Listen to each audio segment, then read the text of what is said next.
factions and he spends money of his own, even if he's rich, he's entitled to be given zakat if he paid that money with the intention to fix between fighting factions and at the same time to be given from the zakat.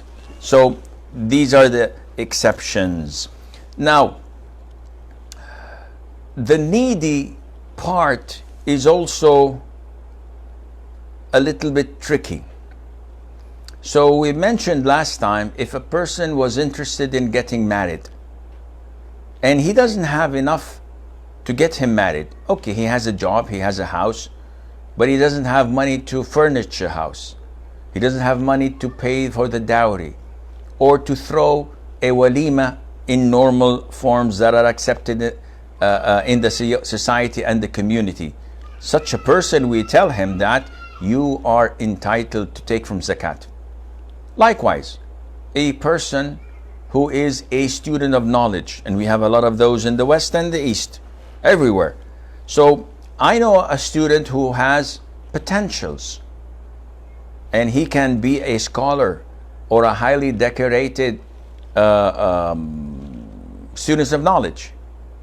So this person, it is easy for me to say to him, if you are unable to finance your trip to seek knowledge and get a degree and study with the shuyukh so that you can come back and convey the ilm, the knowledge that you have learned to the community and to the Muslims, if you're unable to provide for yourself, we can give you from zakat money. So this is also part of the sources we can give zakat to, and they would be an exemption from this, that is people with money and those able to earn. This person is able to earn, but in order to work and earn, he has to quit school. So no, we give him from zakat till he continues and gets his degree. The second type of people that we cannot give zakat to, those whom it is my obligation in Islam to provide for. So zakat is a duty in your wealth.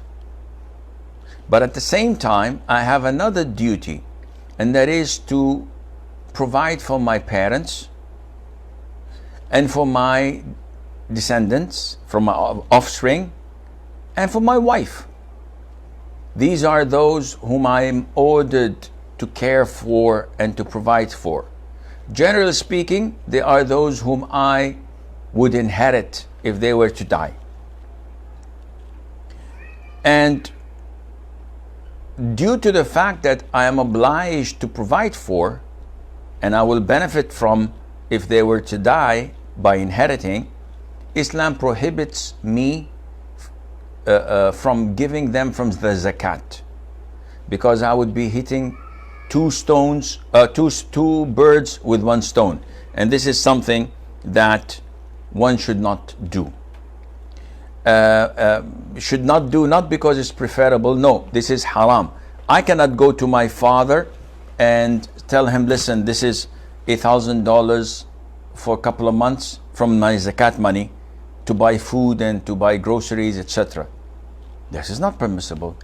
It is my obligation to provide for my father, for my mother, for my wife, for my children. So I cannot skip zakat by giving them to provide for them.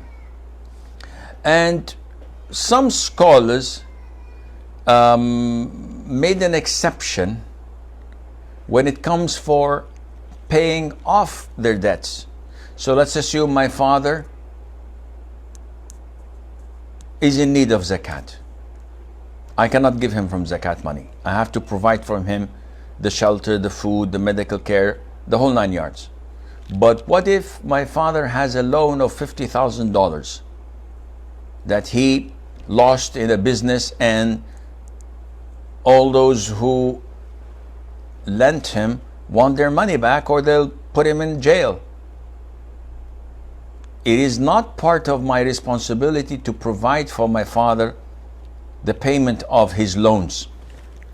I'm obliged to provide for him food, shelter, and medical care, but not to pay off his debts. So scholars like Ibn Uthaymeen, may Allah have mercy on his soul, said that in this case, it is permissible for you to give him from zakat money because paying off his debts are not an obligation. Also, to be excluded from this point is a woman giving her zakat to her husband. So a woman has an amount of zakat to be paid. Can she give it to her father or mother? No. Can she give it to her daughter or son? No. Can she give it to her husband? Yes, if he's poor or needy. But the other way around is not permissible. So if a husband has a poor wife, he cannot give her from zakat. He has to provide for her. But because it's not an obligation on a wife to provide for her husband, if he is in need or poor, she can give him from the zakat money. Number 3, it is prohibited to give zakat to non-Muslims. And we've mentioned this earlier, and we mentioned the hadith where the Prophet ﷺ said to Mu'adh ibn Jabal, may Allah be pleased with him, when he sent him to Yemen, he said, you will meet people of the book, Christians and Jews. So inform them that Allah has mandated that we take zakat from their rich to return it back to their poor. Their poor meaning the Muslims.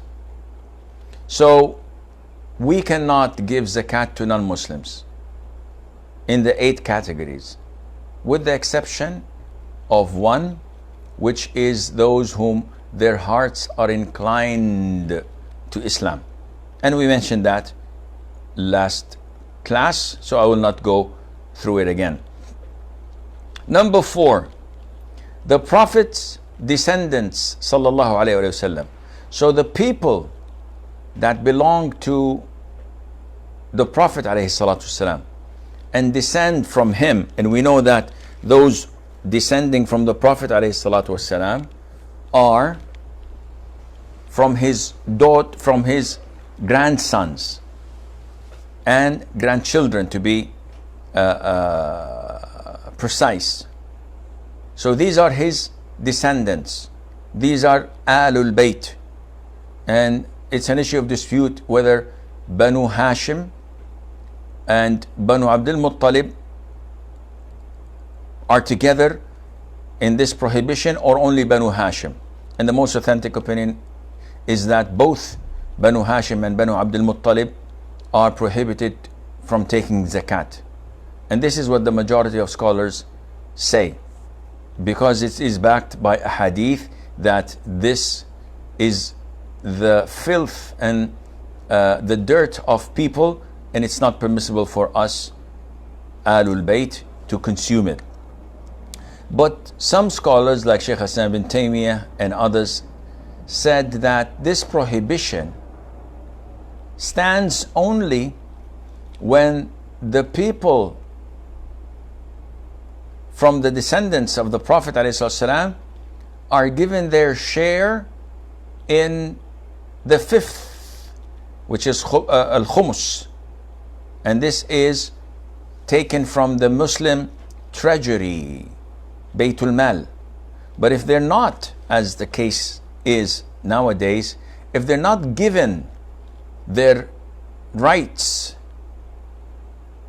financially, then they would probably starve to death.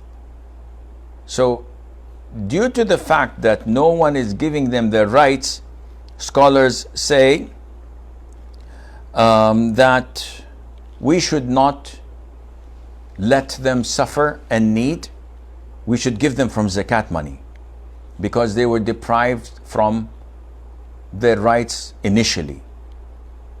But taking zakat money from rich people of the descendants of the Prophet ﷺ to give to the poor is better than taking the zakat money from every average Muslim as a form of preserving their dignity, etc. And Allah knows best. Number 5 is the slaves freed by members of the Prophet's descendants, alayhi salatu wasalam, or household, and these are known as al-mawali because they follow in their lineage those whom have freed them. We don't have those, so we shouldn't pay much attention to it. And finally, the 6th category are the slaves. So if I see a slave who is in need, who's poor, I cannot give him from zakat money, because this zakat, if it reaches this slave's hand, initially it is his master's money. So as if I'm giving it to his master, who might and most likely would not be poor. So this is not permissible to give zakat to slaves, because they're owned by people and they would be like a proxy, as if I'm giving the zakat money to their masters directly instead of them, and this is not permissible.